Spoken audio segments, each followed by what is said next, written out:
Welcome, friends of the Greasy Shop Rag. Today we're going to take a look at a Mac 3200 chainsaw. In this case we have a saw with a lot of rotten fuel lines. You can see here we got a hole in the primer bulb. We're going to need to put a carb kit in it. And we're going to replace the oil feed line as well, which is getting rotten. I see this a lot on these Mac chainsaws. They get to a certain age and the lines just start to crumble. That's not unlike a lot of other saws. It just seems like it's always the same thing with these. Every time one comes in, I have to go through this. So we've got a pretty nasty looking foam air filter here. We'll address that. I'll show you a little hack I do toward the end of the video to replace those filters. But before we do any of that, we want to look inside the cylinder and make sure that it's clean and not scored. If we got a scored cylinder, there's really no point in moving forward on repairing a chainsaw like this. It's just not worth the time and effort. We're going to dump the nasty old fuel out of here. You know, sometimes just the smell of this stuff is about enough to make you Ralph. Now, I'm not 100% sure that this starter has to come off of here, but it's coming off of here, alright? Our goal is to remove this side cover, and we just get that starter out of the way, make life a little easier. You know, lining up those dogs on there might be easier if you're just doing the starter, not doing the whole side cover. So we'll take all the case half screws out of here, and then we're going to loosen the screws on the handle as well.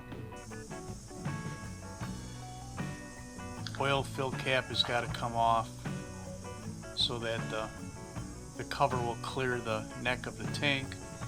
Now be careful here.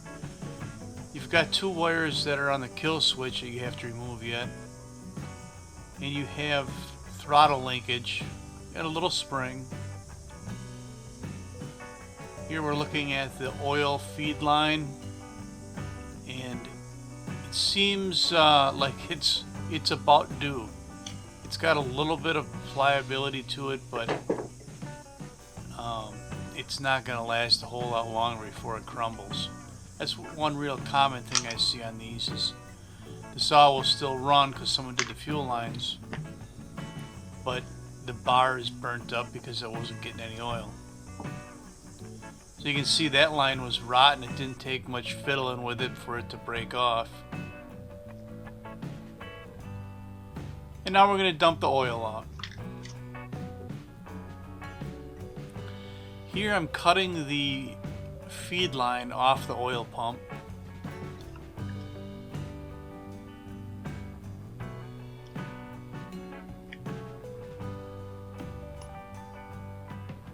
Then we'll reach in. Look how crumbly them lines are. Yeah, that wasn't going to last a lot longer. Then we'll reach in and grab what's left of the line and the pickup on the end of it. We're going to have to recover that. So I just use regular fuel line. We're going to cut a taper on the end of the line and push it through the tank. We'll grab it and pull it through.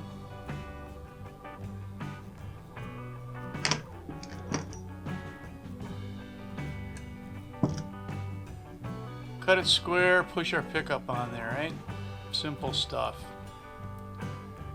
Then we're going to pull back the slack and drop the pickup in the tank, and we'll take a look and just keep pulling slack until we get that thing to lay in the bottom of the tank the way we want it. After we put the line on the pump, we can pull back the slack that's on the outside of the tank. And that's it. Simple repair on that oil feed line, and that should last the life of this saw. Now the rest of these lines, they got to come out, these fuel lines, and they're all kind of crumbly, and there is one chunk in the bottom of the tank I want to get out. Now I probably could have dumped some fuel in here and swished it around and flushed it out that way, but I just saw this one bigger piece in there and wanted to get that out. Again, we cut a taper on our fuel lines. Now there's two holes in the tank and they're stacked on top of each other. You're going to want to work with the bottom hole first, and that's going to be just the return line into the tank. It doesn't have to be, but it's going to be in this case. And the reason we do the bottom one first is if you do the top one first, then you have to work around it to deal with the bottom one.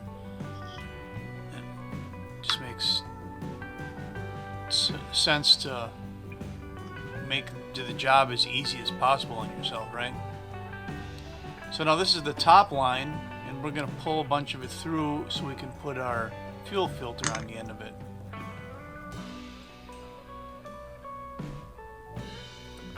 And then once you got the filter on and you drop it into the tank, you can pull back whatever slack you have to so that that filter lays in there the way you want. One thing I like to try to do is leave enough slack in a tank so that you can fish that filter out and service it. If you pull the line back too far and you can't pull the filter out of the tank, well then you might as well be working on a steel, right? So off comes the air filter base plate, and there's our throttle linkage. Kind of put an eyeball on that so you can see how that hooks back up. Not too complicated. So you'll see up in the right hand corner that, you know, we're rebuilding the carb. I shouldn't say we're rebuilding it. We're putting new soft parts in it, new pump diaphragm and metering diaphragm gaskets. And,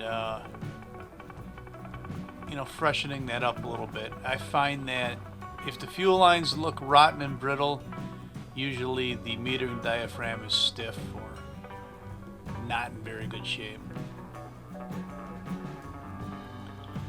So the line with the fuel filter on it that's in the tank is the line closest to us on the carburetor.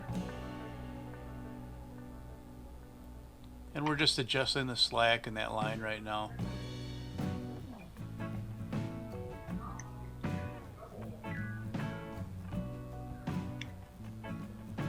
So we're going to put our air filter base plate back on, screw it down.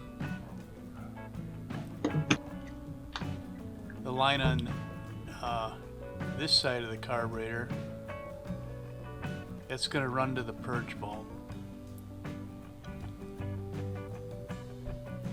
That's going to go on the short stem of the purge bulb because we're sucking through the carburetor. The other line that runs to the tank is going to go on the long stem of the purge bulb. And the easy way to remember that is that, you know, when you're pushing, it takes more pressure on that purge bulb. You need a little bit longer stem to keep that line on there. So here we'll take a closer look at the spring for this operator presence lever and our throttle trigger.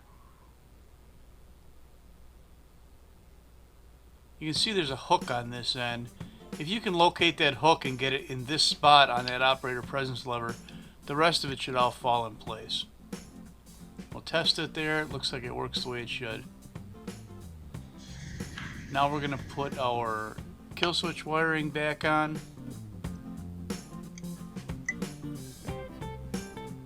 Go ahead, put it on there. And then feed our purge lines through the hole in the cover.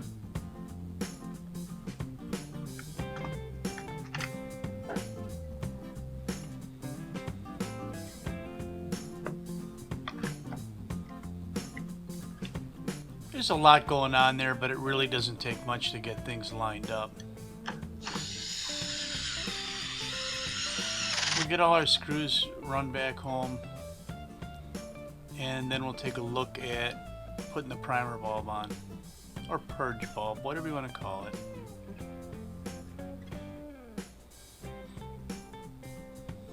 Got the starter back in place. Got the handle bolted down. picking crap up off the ground.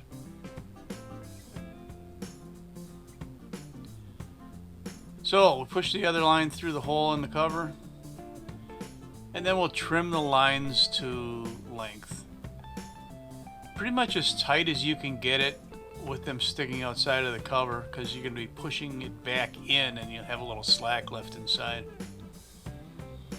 Again, the line from the fuel tank is your return line, and that goes on the long stem of the primer bulb.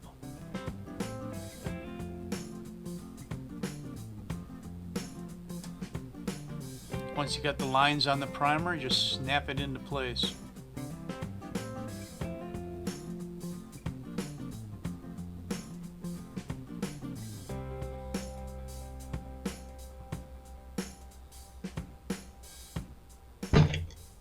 There's our choke lever. Now, I don't stock Mac air filters. We don't get enough of these to come through that I would stock them. But we sure see a lot of Briggs & Stratton stuff. And it happens that this one Briggs filter is just the right thickness for me to cut a new Mac air filter. It seems to work pretty good. We'll get the top cover buttoned up here. Put some bar oil in it. Then it's going to need fuel. Now this saw calls for 40 to 1. I could probably get away with putting 50 to 1 in it. But I like to just mix up some 40 to 1 canned fuel. And after doing the math, I've discovered that if you add 1 capful of oil to 1 liter bottle of 50 to 1, you end up at 40 to 1. Or at least darn close to it.